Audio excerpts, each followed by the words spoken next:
What's up, people? For those of you that don't know me, my name is Trenton Still, aka Fatherrdiff, and I am a photographer and videographer. And today we're going to talk about 5 things that every photographer needs to have. It's going to be things that make your life easier, takes a lot of stress off you, you'll flow better, you'll work better, it ain't awkward with your clients. I got you. We're going to jump into it. The first thing is, of course, you need a lens.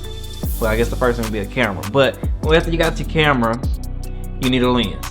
So I would recommend a 50mm lens. I shoot a Fujifilm crop sensor camera, so therefore I need a 35mm lens. If you have a full frame camera, you need a 50mm lens. If you have a medium format camera and you're trying to get a 50mm equivalent, then you need anywhere between an 80 and a 105, depending on how big your sensor is. So yes, 50mm is a standard lens. It's the most used, I guess you could say, but it is the most common. It's a very, very great starter lens and pretty much something everyone has in their bag that is a photographer, whether they are a professional, starting out, it doesn't matter. They have used this lens at one point in time in their field of career. So I would strongly recommend getting a 50mm lens. Posing and framing your shots wouldn't be that hard to do versus an 85 or 24mm lens. So yes, nifty 50 is what it's called. Also, perfect way to go.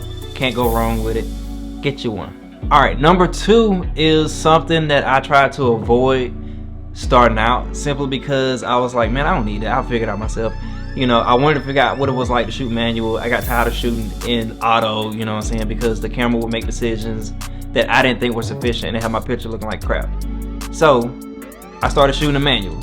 And if you shoot a manual, then you know it kind of takes a little while for you to get the settings right. Sometimes you can get it in a ballpark and get it close to what you want it, but you still end up with, dang, it ain't just what I want. So you end up taking multiple shots and it not being exactly what you want, and you're spending time still trying to adjust the settings.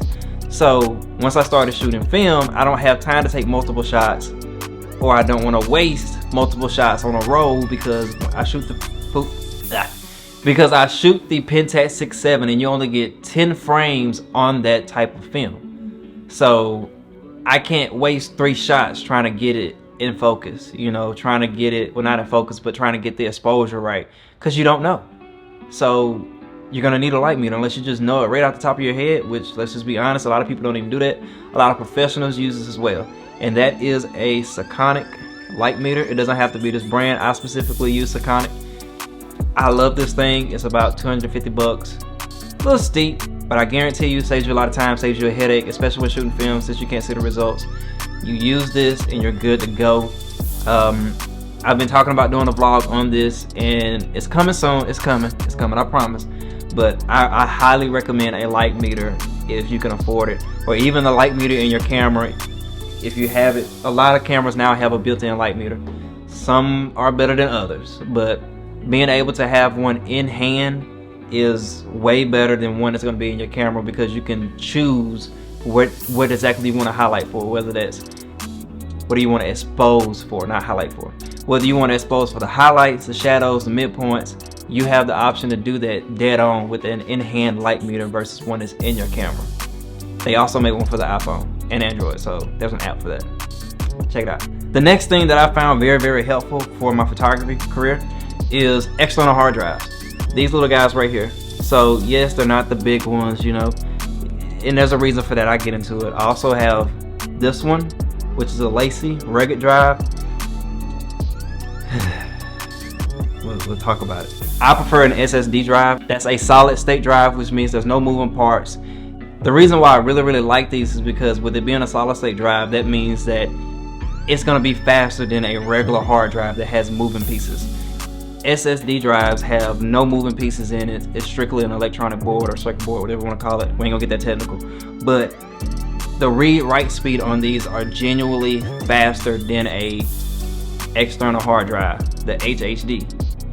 So what I'm getting at is, even though this is nice, yes, it's nice to have the cover and protection on it, the son of a gun is slow. It is slow. When you're editing pictures or you're editing video content, that's going to be a drawback, because the read-write speed isn't that fast, versus you getting a solid state drive, whether it's a lacy or SanDisk I'm actually looking at getting another SanDisk because the read-write speed goes up to 1050 megabytes per second. So that's really important to me when I'm editing, and I don't have to worry about the buffering on the computer because I don't save my pictures to my computer, which leads to my next thing. Another reason for getting these is so you don't fill up all of your storage on your computer and now your computer is running slow. I had to learn that the hard way. I'm trying to figure out what's going on with my computer. Well, it's because I got all this freaking images on there and video content on there, and it's slowing it down. I never store my pictures on my hard drive on the computer. I always store my pictures and content on an external hard drive. These will be a lifesaver, I'm telling you. Just something to have, and they work. Next is going to be something that makes your photo shoots less awkward. A lot of times you're shooting with people that you don't know, that you never met before, you never heard of, but they've heard of you, then they want to work with you. So when you're shooting with your clients, you want to make sure you can provide the best atmosphere ever, the best experience ever for your clients, so they can come back and you can help them get what they want. Therefore, to avoid awkwardness, because I'm socially awkward, for real, I ain't gonna lie to you. You meet me in person, I'm just like, what's up? That's me. But believe it or not, portable speakers help. Playing music during your photo shoots help kill the awkwardness of the shoot. I mean, it can be music you like, it could be music your client likes. Preferably music your client likes, because a lot of times you may be on a whole different vibe. You may be on some, I don't know, let's just say Lil Baby or Gunna vibe or Young Thug vibe. Your client may be on some Ari Lennox or Paramount or Post Malone vibe. You gotta feel them out, because even though you're behind the camera, they're the ones in front of the camera, and they need to be comfortable. Because if they're not comfortable, it's gonna show, and that's not something you want. That's gonna mess up the results that your client wants and also that you want to. So portable speakers are a lifesaver, or any speaker for that matter if you have one in your studio. Use them. I'm telling you, it helps. Last but not least is something that's free. It's also something that everybody has access to on their smartphone. It is a Pinterest board. I didn't start using Pinterest boards until maybe a couple months ago, and it makes my shoots a heck of a lot easier because I can visually see how I want this to go, from the outfits, from the locations, to the poses, to the expressions, to the colors. I can already have an idea of what that's gonna look like, and my client can have an idea of what that's gonna look like. So therefore, it keeps down a lot of confusion. You guys can both make sure that you're getting the end result from the jump. You can see how it's gonna be, and that way it's just so much stress taken off of you, because you're not sitting there trying to wing it. Well, we can do this pose, I don't know. You already have a Pinterest board, you already have the poses laid out. You get those out the way, you're done. And if you want to do anything extra, have fun, boom, you can do that. But they're paying money for you to take their pictures, so do that Pinterest board, get it right, talk to them about it, let them look over it, get their feedback. Y'all can both talk it out and figure it out together. Pinterest board will save you time and a headache and frustration and running around trying to just be scatterbrained and, oh well, let's do this and this. I don't know, I gotta figure this out. That was me. But now that I use Pinterest, it's a lot of help, and it also has a lot of inspiration on there too. So Pinterest, that's my last one.